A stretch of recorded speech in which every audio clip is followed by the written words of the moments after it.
Hello! Hello! Welcome to Mills Boon Friday Fizz.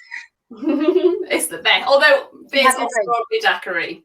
That's so impressive. Look, I've got fizz, but cheers. Cheers. I was inspired by the original post with the strawberry daiquiri in the middle. I was like, right, that's what I need. That was a good post. I felt the pressure then. I know. I had to Google the recipe straight away. I was like, right, I need to get those things in. Yeah, how are you? I'm all right, although I am worrying now that I'm going to have strawberry seeds in my teeth. If I do, I'm really sorry. I'll send you a text message quietly. Yeah. Move it right. But no, I'm well, thank you. I'm really good. Are you well? Yes, yeah. It's glad it's Friday. Yes. Except that it's absolutely, I don't know what it's like with you, it's absolutely pouring with rain here. No, it was this morning and it's glorious now. It's been glorious since about lunchtime. So hopefully it's moving down to you. You'll get some sun soon. Oh, brilliant. Oh, well, for those who obviously are tuning in, welcome this to Friday Fizz with Rachael Stewart. Do put any comments, questions in the chat and Rachael will answer any of your questions. We're going to talk about romance in general, her books, sort of how she became a writer, sort of delve into all her little dark secrets. She doesn't know that yet. Secrets. But first, I think I'll sort of kick off we'll chat about how we actually got to meet each other, because of course your Mills Boon editors are not me. And Carly is your editor. She is, yeah, Carly Byrne. She's fantastic. She's so wonderful. Really, really like positive and just encouraging. Yeah, she's an absolute gem. She is. She's lovely to work with. And so we got to know each other through a completely different project, which was the Meet Me In series. Woo! And that, for those who don't know, well, shame on you. But yes, where have you been? It's a collection of 4 books by Georgia Toffolo, and it's a unique sort of situation for all of us, a new venture for Georgia, for you, Rachael, and for me, whereby we've got 4 books about 4 women, and these women have been friends for years, bound together by tragedy, which we won't tell anyone, we have to read it. But the result of this is we've got 4 very strong friends who have gone to different places all around the world. And each book is about one of these girls. And the whole sort of storyboard came together. It was all sort of devised by Georgia. And she's got 4 fabulous co-authors who have helped. And we have created a project on 4 books that I have to say I'm incredibly proud of. And you were responsible for Meet Me in Hawaii. Yeah. Which is so lovely. And I mean, obviously we can't talk too much because there's 2 more to come. We don't want to accidentally give away any story, but just seeing this is how we met and stuff. How did you find the whole project working with Georgia? You know, It was actually fantastic, other than getting stuck on a train. So I got stuck on the very first meeting, going down to London to meet Georgia for the first time. And I got stuck on a train for 3 hours. I was 20 minutes outside of London. I think I dived into the meeting right in the middle of it. I was getting emails from you. I'm coming out. We got turned in by another train in the end. It was hilarious. But no, it was lovely. I mean, she's a very enthusiastic character. I think every endeavour she goes into, she is just so bubbly and so enthusiastic. And that came across in the brainstorming meeting that we had. And she was very open to ideas. We were discussing things. And I think what really made my day was when I asked for a surfer chick. I wanted a surfer chick. I thought it was a great idea for the location and everything else. And so it was lovely getting Meet Me in Hawaii as my book was fantastic. And then obviously working very closely then as a team with everybody at Mills Boon and the co-authors as well. It was fantastic. I mean, the co-authors were all based across the world. So it was many Zoom sessions, many chats, and actually we've come out of it, the 4 co-authors, we've actually come out of it with a friendship very much like the girls in the book. It was fantastic.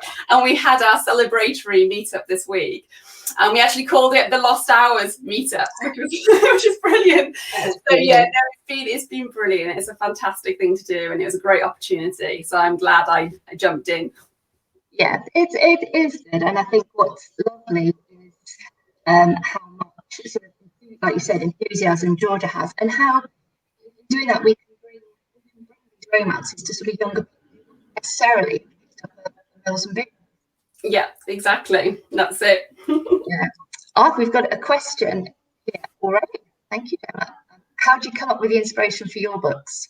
Oh, well, honestly, real life, and that sounds really boring, but actually, you know, it's a news article, or I'll see something on the street. In fact, when I was on holiday once, I saw this guy walk past me with this beautiful woman. The couple was so striking, and I ended up like coming up with a whole story for them in my head. I was just lying on a sun lounger going, oh, they could be this and this and all, and my mind just goes off on one, and it just creates a whole story for these people that I've just walked past. It's really bizarre. Yeah, a writer's brain doesn't turn off, I don't think, does it? Things happen and you just think that's a fantastic idea for a story. But yeah, mainly real life. Yeah, sometimes movies and books, and you'll get a hint of something and you're like, oh, I could do something with that, I think, change it a little bit and make it my own. But yeah, everywhere. Do you have anywhere that you like find that you think better? Because I know we chat obviously a lot, but and I know we were talking recently, and I was saying I get up really early in the morning to give myself an hour where I exercise, and I always think more. So I do my work planning like early in the morning on an exercise bike. Yeah, it gives me clear high five. No, honestly, exactly the same thing. I mean, I do get up early before everyone gets up, so I've got time to think on my own, and I'll try and get a bit of work in. And then yeah, when I actually exercise, that's my thinking time. So I really do brainstorm and plan what I'm doing that day when I'm exercising. So very, very similar. Yeah, totally. Oh God. Oh wow. Do you ever sort of just give up? Do you ever just think today it's not happening? I'm not. Nothing's working. I think in lockdown it's been different. I think I've had to be easier on myself, and that's been really challenging, you know, in lockdown, to actually say to yourself, today it's not going to happen. There's no point sitting at a screen and nothing's coming and just bang your head against the desk. It's not going to work. So I do take myself off for a walk or whatever, try and reset, and then get back into it. God, how did you find lockdown? Is it? I mean, we've all again we've had so many chats, haven't we? I'm saying curling my hair today. It took I'm like, oh my God, I haven't curled it in a year. my mascara clogged. It's been so old. It's so old. This is it. It has been really tough. I think everyone's found it challenging for different reasons. But yeah, I think having writing is great because you can lose yourself in your stories, which is fantastic. But it is hard for the creativity, and you're not changing your four walls, are you? So you're not getting that inspiration from being out and about. Oh, that's good. Oh, we've got a question from Joe Garfoot White. What are you working on at the moment? Are you allowed to tell us? What am I working on? Oh, yes, I have. I'm working on, I've just done my revisions for a book that's coming out in December.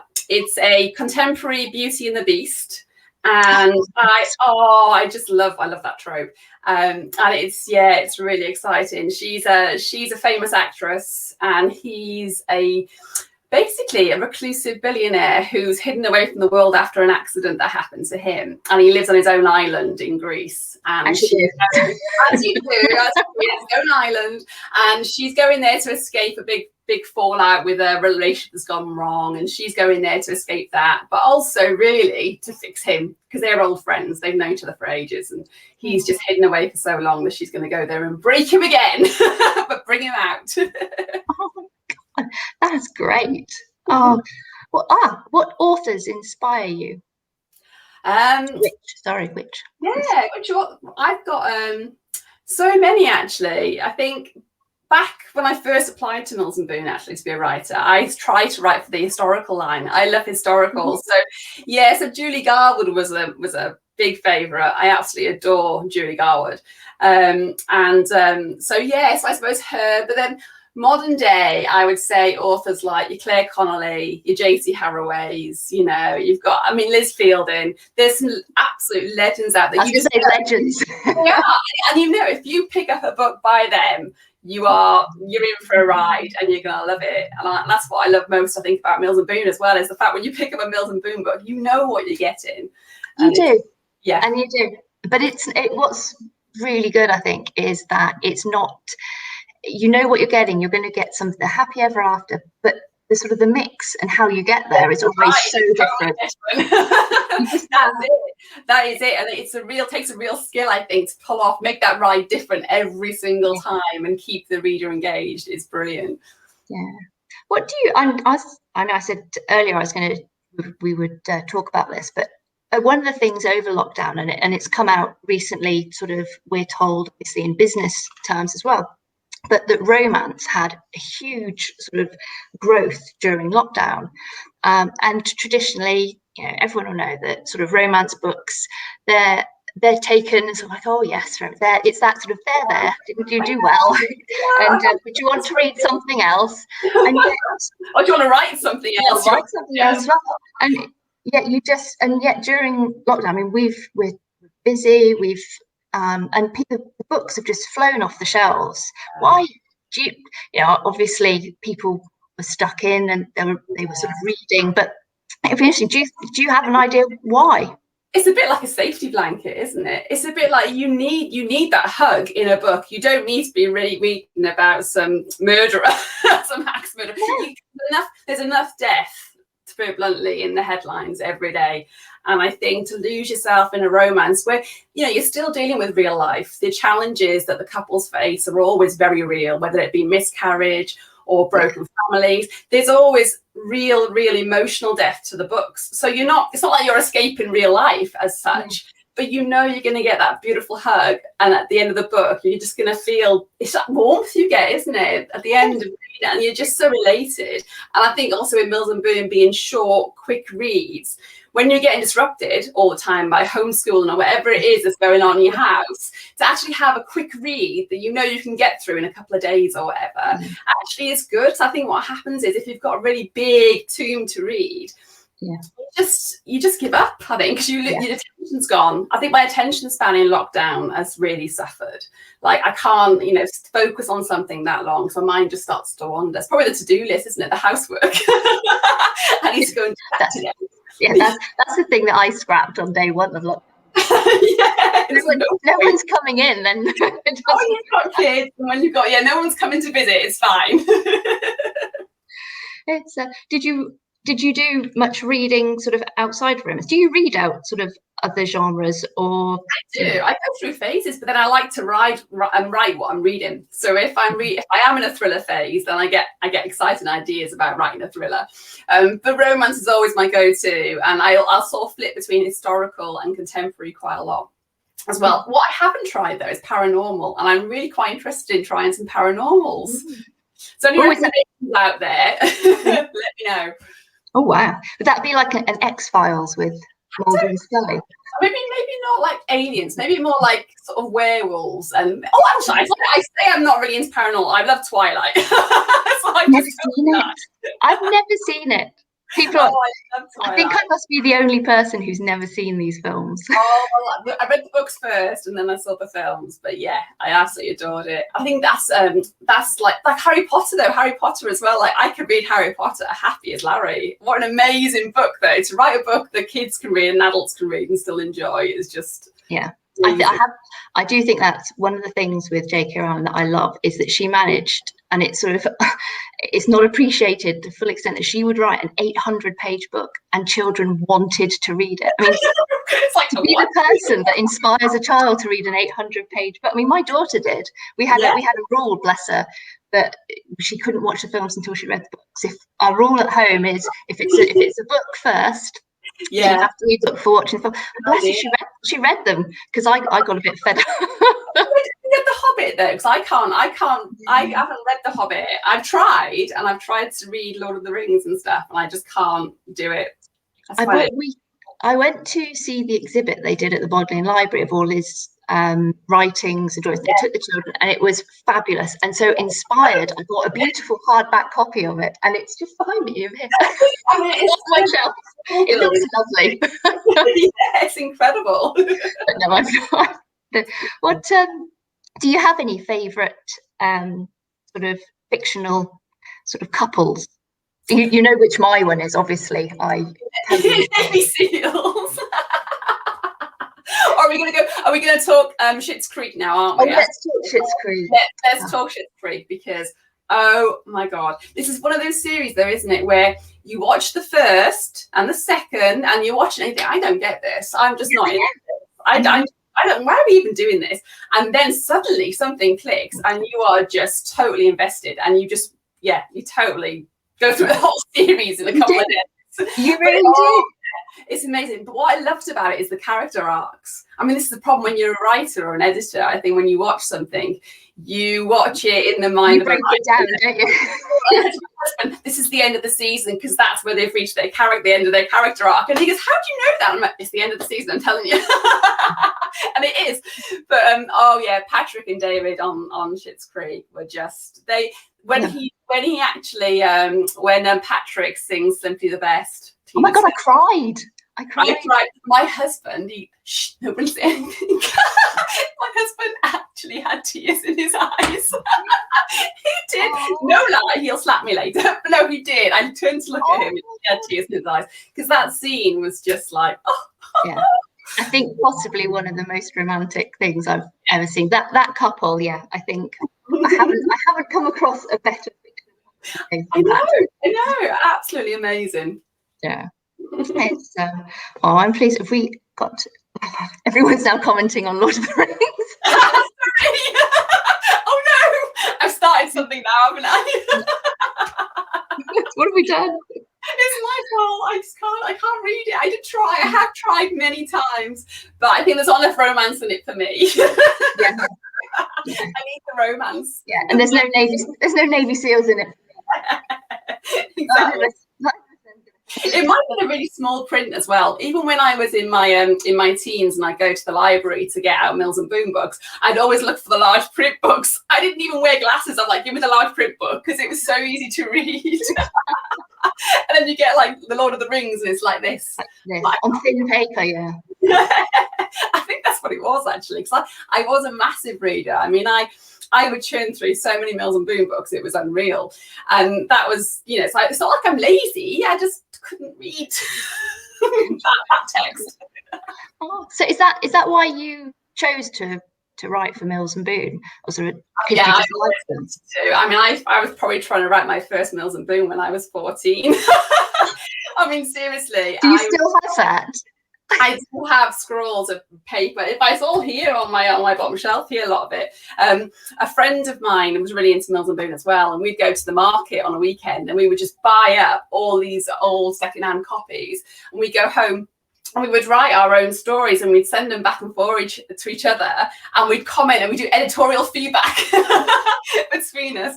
And it was just, it was totally a dream. In fact, I've got this is really funny. So on Facebook, on one of the pages where all the Mills Boon fans hang out, we were talking about books that we love, we remember. And I said, there's this one book and I cannot find it. All I know is it's got a Labrador puppy on the front and the couple, and it was orange, right? I couldn't remember what it was called, couldn't remember the author. And I put it up, and the next thing I know, my best friend from my childhood, Second Chance for Love. Is it this one by any chance? And I was like, yes, it is that one. And the next thing I knew, it was in the post to me. So she sent it to me. I need to reread it, actually. In fact, you can see it was 85p on the market stall. It's got it written. Oh, that's brilliant. It is from August 1992. Well, what's quite funny about that actually is my sort of first, once I'd got the job at Mills Boon, my very sort of first introduction, and you don't even know this yet, was via you, because I came for my interview and I was given this. Oh my God! Still have it. I still have it on my shelf here. It was my first book I got given on my first day. That's so exciting! Oh my God! And so from day one, you were the very first Mills Boon author I was told about and spoke about, and here we are. That's amazing. I've got the others. Oh yeah. See, I just have a nice background with books. I need to get. Well, mine. I just realised I have got a pair of boobs behind me. I'm really sorry. You know when you realise you've got a car. I'm looking at it going, oh God, yeah. That is from one of my reader fans. Actually, it's gorgeous. It's a gorgeous card, honestly. It basically says, make sure I haven't got any. I haven't actually checked properly. There's no underwear or anything though, it's fine. Random children, as we used to call them in some meetings. Pop up now. Yeah. My little boy used to pop up with a lightsaber during quite important meetings. Yep. I think everyone's to that now though, aren't they? My husband said to me, don't worry if the kids come in when you're on your Facebook Live, because everyone's used to it now. I know. That's it. People are just they're a bit disappointed now we're not homeschooling. Muttering in the background. I think I told you, I had my son in the background. I was in a meeting and he was talking, and so I turned off my camera to tell him off, but forgot to turn off my microphone and turn the camera back on in the meeting, and everyone was just grinning at me. Yeah, we've all been there. The joy. But yeah. Becky doesn't get cross. Becky never gets cross. Oh, Becky gets cross. No, I'm so easygoing all the time. Never cross Becky. Learn lessons. We've got a question from Emma. Once we're allowed to travel, would you like to visit Hawaii, or have you already been? No, do you know, me and my husband have been talking about this, actually, Emma, and I really do want to go. So meet me in Hawaii. Having not been there, I spent so many hours on Google Maps, literally following the roads, looking at how everything looks, the layout, watching YouTube videos of people that have been there to the plantation they go to and meet me in Hawaii. I love that scene. Yes, yeah, totally. And the dole, the whip that they have is just like, everyone's like, it's really delicious. I like to watch all these videos. I feel like I've been there, but I haven't been there, and I am hoping to go definitely after lockdown's over. It's on the list. That and Australia, I think. I've been New Zealand as well. When they let us get into the country, though. Yeah, when we're allowed to travel. I'll just be pleased to leave Leicestershire. Actually, I know. This is it, isn't it? That's going to be big travel for me. Definitely. It's dearie me. It's it'll be fun. I think Hawaii's. Would you go surfing? Do you know what? I really wanted to go, and in fact, me and two of the other co-authors, actually, so Avril Tremaine and Pippa Rusco, we went to Cornwall at the beginning of last year, and I was like determined. I'm like, we're going to go surfing, ladies. We're going to try this out. I've never been before. We're going to do it. And they were like, you do know it's January in Cornwall. I was like, yeah, it'll be fine. And then you get there and you're like, maybe it won't be fine. But then you see all these people swimming in the sea in their bathers, no wetsuits, and you're just like, oh my goodness. Apparently it's good for aging, anti-aging properties, cold really? sea. What, Yeah. swimming in the sea or just cold water? I mean, in the sea, apparently. So, like, all these lovely old ladies were there in their bathers, swimming away, and they look fantastic. I was like, well, actually, maybe there's something to it. There you go. Yeah, I would like to try, but I think maybe doing it somewhere like Hawaii would be better. But you're not frightened of sharks? I am a bit frightened of sharks, and I'm also a bit afraid of big waves. Honestly, writing Maddie is it's brilliant, because you're like, hey, that kick ass. I'm like, oh yeah, I can so no. I'll be the one supporting on the sand. Bravo. Like the ice cream parlour in the book. Exactly. Having the hog drink or whatever it is. Yeah. Oh, do you have a favourite type of hero? I think I do. It's probably not popular. Maybe it is popular, but have you ever watched Suits? Yes. With Harvey. Oh my God. Oh no, there's just something about him. I think it is the suited and booted, and they are so unbreakable, aren't they? They've got this amazing, like, this icy exterior almost, and you just want to crack it. And so when you get an alpha hero like that and the woman brings him to his knees, I'm sorry, I just that is my catnip. And when it's done well, I absolutely love it. Absolutely love it. Oh my God, that's an impressive hero. Actually, I didn't know that you were going to say that. I do like him. there's something about him, and it's the way he cocks the eyebrow, and there's a little quirk to his lip and things. And then when you actually see him like dressed down on an evening, and you're just like, you're still really sexy. It's really quite mean though, saying you want to break them. I don't literally mean break them, but you know what I mean.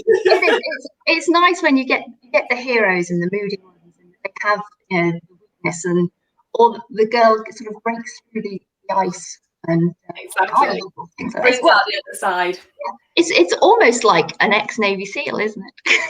That's exactly what it's like. In fact, I was thinking about this actually, and I think Seeley Booth off Bones. Did you watch Bones? Yes. Yeah. Now, see, I've got a total thing for Booth, and he's like ex-military in that, isn't he? Rather than Navy SEAL, but he is Navy SEAL in the other show that he's done, isn't he? I've not seen that yet. No, I have. I've seen, people have sent me numerous photos, and right. I think he should be your inspiration for your next. Okay, I'm gonna have to watch it. I am gonna have to watch it because there's something about him, because he's not classically good looking, I don't think, but there's just something about him. I had to buy my husband the little cocky belt buckle that he wears. You know, when Booth has he has a little belt buckle. That's buy that for my husband. I'm like, there you go. I should try that. Sort of. I don't know whether Scott would appreciate me buying. Exactly. Oh, do you know Maisie Yates did it recently? Maisie Yates, brilliant, isn't she? She actually did. Her husband. She was like, oh, he looks very much like Duke. What's he called? Bridgerton, the Duke. I can't think of his name. But the son. The son. And Anthony. Anthony? Anyway, so gorgeous. Yeah. Her husband looks Someone will tell us in a minute, I'm sure. And Duke Hastings. And oh my God, so she posted this photograph of her husband. She's like, look at the similarity, ladies. You know, he really did. And she bought him the hat. She videoed him with the hat on. What do you think? And we're all like, he is him. Oh my, yeah, she should do that. That is quite impressive. I hope her husband wanted her to do that. He was game. I think, judging by his face, he had the whole, like, you know, the stern look that the Duke of Hastings does. He was doing that look. So I think he was totally playing the part. Brilliant. It's actually talking about your and the heroes and the Navy SEALs you're destined to write one day. One day. How do you pick the heroes that you write? Do you start with the type of hero and heroine, or do you start with the story?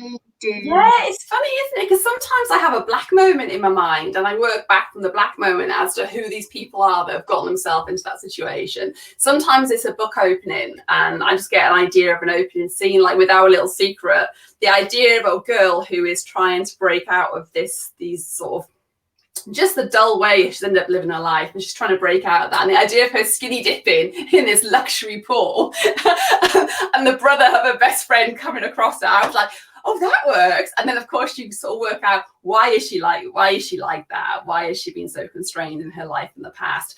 And what kind of man could come across her and it'd be totally forbidden and they shouldn't get together? But I think when you meet like that, you've seen enough. You know, you're like, there's no going back from that. So sometimes it's the opening, sometimes it's the ending. Sometimes I just have like Harvey Specter in Suits in my mind, and I think I really want to write a story like that. Excellent. I'll read those. Do they ever change for you? When you write? Do the characters totally all the time? I think that's why I'm not a very good plotter. So I don't like to plot, because I find that as I write the story, the characters just take control. So the story becomes very much what they're telling me in my head. So I struggle very much to write off a plot. And they do change. I think in the book that I've just written now, I got 3/4 of the way through the book, and then the heroine came out with something. And it changed so much of what had gone on before, but I knew it was perfect. It was what had to happen. You know, she had to give this revelation. And so then I worked back then, obviously, to layer that in. So yeah, they do change. Even with me pantsing it, they do still change, but they do drive the story very much from the word go. And if they're not driving it, I know there's a problem. I know that I'm not feeling it. So I start off normally with, I'll Google characters, some images, and try and find my characters. What do they look like? And then once I have an idea of how they look in my head, I let them then start telling me the story. So yeah, they do drive the story, which is why I hate writing a synopsis. Front. Becky, don't ask me for a synopsis. Won't ask. I won't ask. But it sounds mental. I think to a non-writer, when you say the character writes the story, it probably sounds mental, but it really is that way. And you don't know the characters well enough until you actually really delve into the story. And I think also how the characters play off one another. They bring out different aspects of their personalities and things that you wouldn't have predicted in the first place. I mean, you try and bring them up against opposites sometimes, because that makes for an interesting story. And you kind of think, right, I have this hero who is the worst person in the world he should be in a room with. And then you go from there, because it's kind of fun to do that kind of thing. But yeah, very much they drive it all. Gosh, that's I find that really interesting, actually. I do find listening to how you write. If I ramble, just tell me to shut up. No, it's really. Which was your first submission? Which was the first one? Yeah. So I actually tried. Dare didn't exist when I first started writing for Mills Boon. So Dare was very, very fresh, and I'd actually submitted for the Presents line for Modern, and so I put the story in, and I actually got a reply back from the lovely Julia Williams. She came back and she said, well, actually, I think you've got the right tone and the right voice for a very new line we've got launching called Dare. Would you be interested in resubmitting this manuscript into the Dare submissions? And I was like, I so would. So obviously I was so excited. I couldn't really believe it when she said, yeah, we're interested, but can you do this? And then they launched the Dare, was it called a Dare to Write competition or something? There was a big blitz that was launched to bring new writers into the new line. And so I asked her, well, shall I resubmit it into this blitz? And she was like, yeah, do that, that's fantastic. And then it all happened really quickly. It was incredible. I had three chapters written, and I had a synopsis written, and I submitted it in. And then Flo Nicole, the fabulous Flo Nicole, came back to me, and she said, do you know what, this story's not going to work for me, but we think you do have the right voice, so would you be interested in giving me some story ideas, and we'll choose your best one, and then off you go and write 3 chapters. So I wrote the 3 chapters for this storyline that I'd suggested, and I got signed on that. So I got signed on 3 chapters, which was incredible. I wasn't expecting it. So when I got the call, I thought it was going to be, yeah, just change this and that, and then do a full manuscript. But it wasn't. It was 3 chapters. We're going to sign you for 2 books. So I was just like, well, I screamed the whole house down. The kids thought I was being murdered, I think. I'd just come back from the school run. They all come running into my study going, what's the matter, what's the matter? And I was shaking. I had tears streaming down my face. I was just, I was so chuffed, so chuffed. Oh, that's nice. Your kids don't read the Dare ones, don't you? No, it's quite funny though, because I actually edit on my Kindle, and because I read it like that, it feels like it's somebody else's book, so I can disassociate myself from it being my book.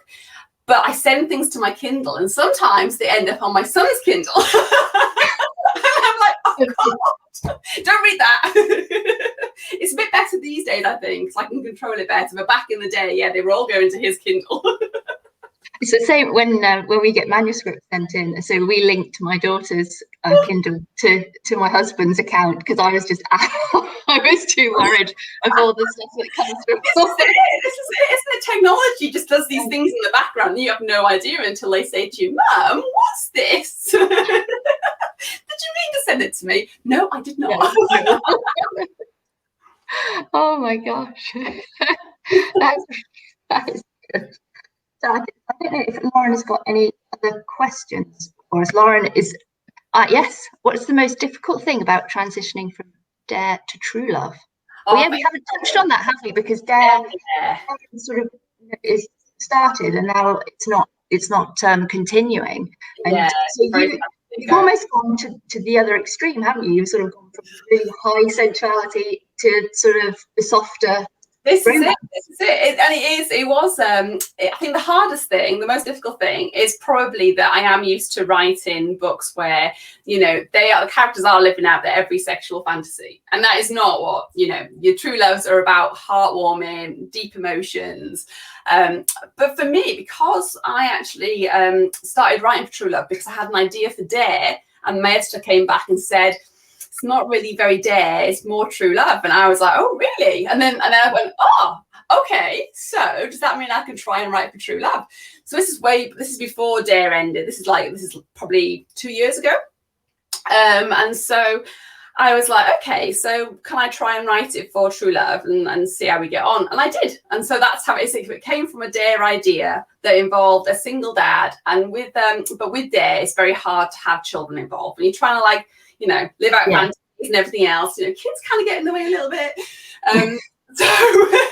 But I love writing like a single dad, single mum. I love kids. I love having them on the page at times because I think they bring a lot of fun. They bring different sort of dynamics to the whole story. So I really enjoyed writing the True Love book, and that was it then. I was kind of like, Dare and True Love is like a perfect balance.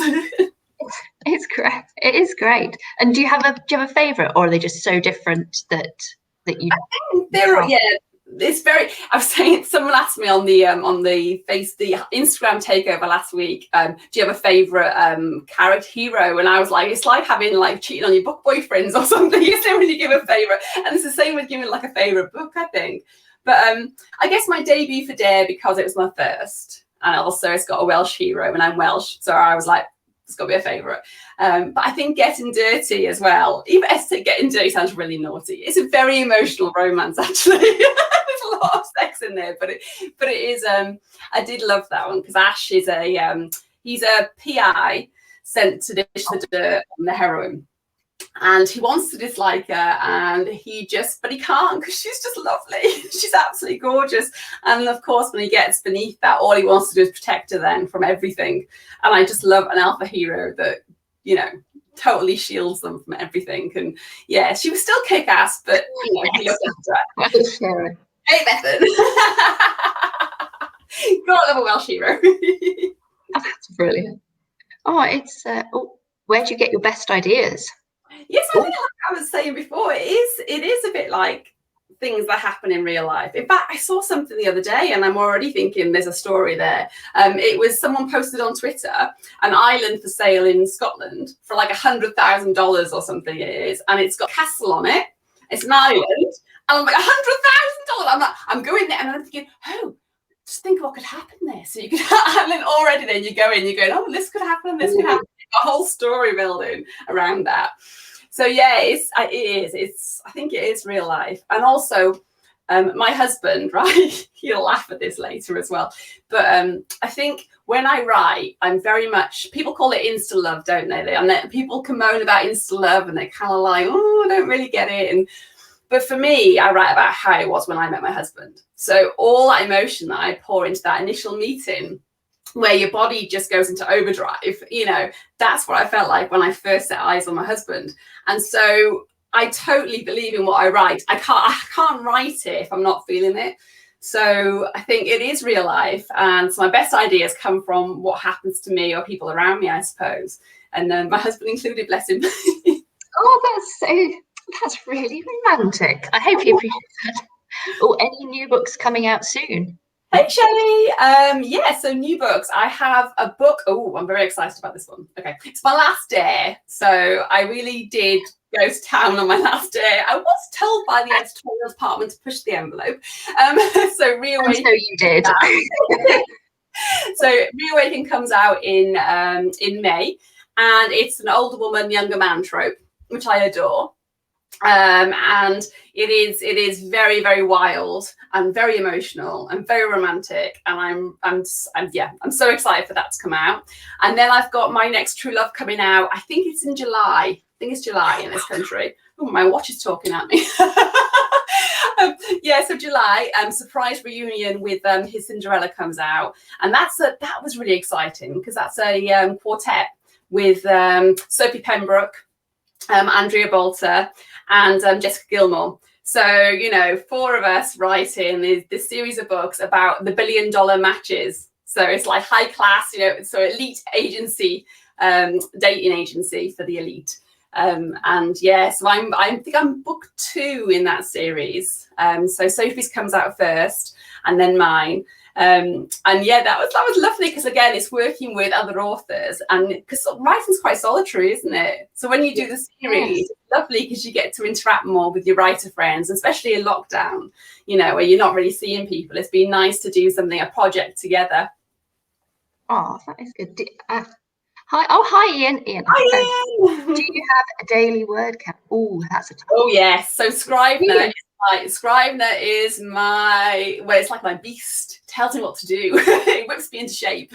So with Scribner, I put in my deadline. So I'll have a deadline from obviously the publishing from you guys, and then I will say to myself, well, I want to finish my book 2 weeks prior to that, at the very least, to be able to get my first edit done. I always do myself before I submit it. So Scribner then tells me my daily word count from that. So whatever my deadline date is, I work back from that, and I try and factor in 4 full writing days a week. So I tell Scribner I don't work Friday to Sunday.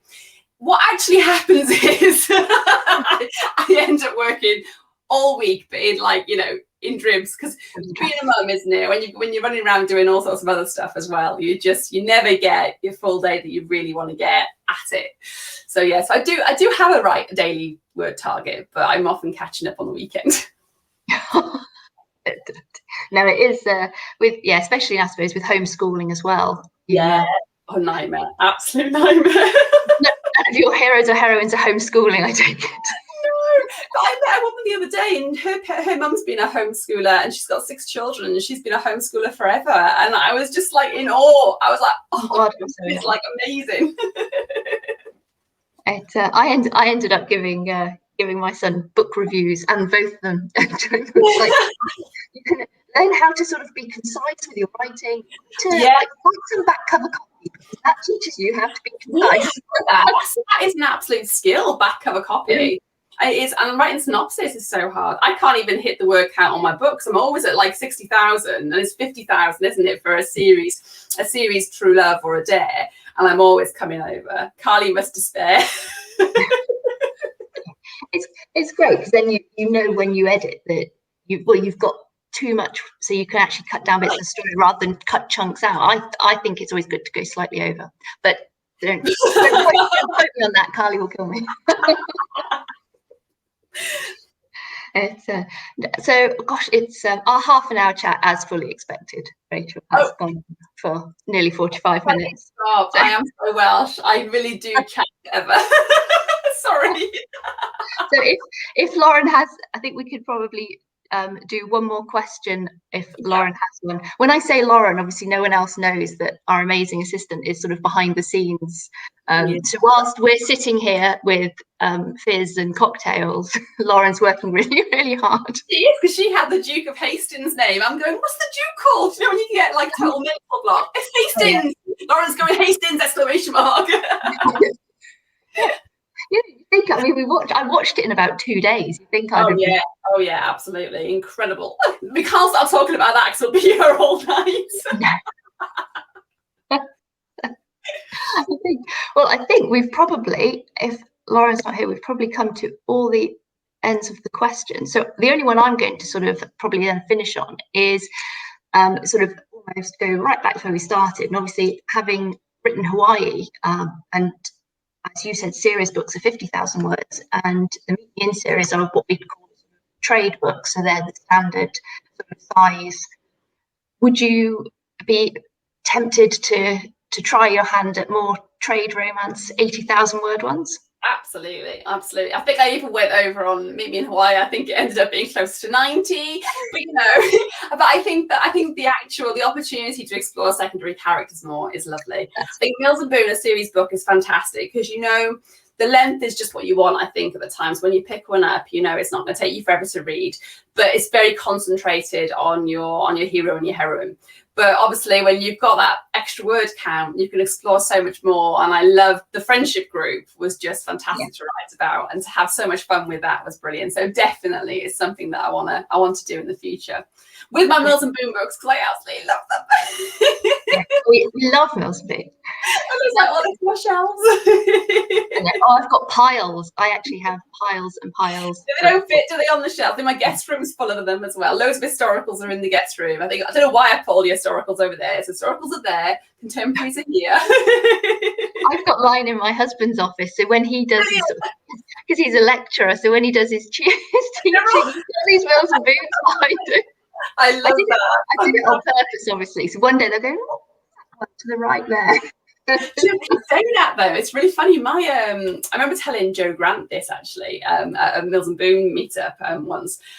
So I fell in love with Mills and Boon because I started reading them at my nan's house in the spare bedroom, and they were always on the top shelf. And when I used to sleep in the little bedroom, I used to go and sneak them off the shelf and start reading them. I adored them. I loved going to a house so I could read all the Mills and Boon books.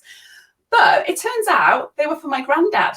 Not my nan. I always assumed they were hers. They were his. She'd go and buy them for him because he wouldn't go and buy them, but he was the one devouring them, which I just love.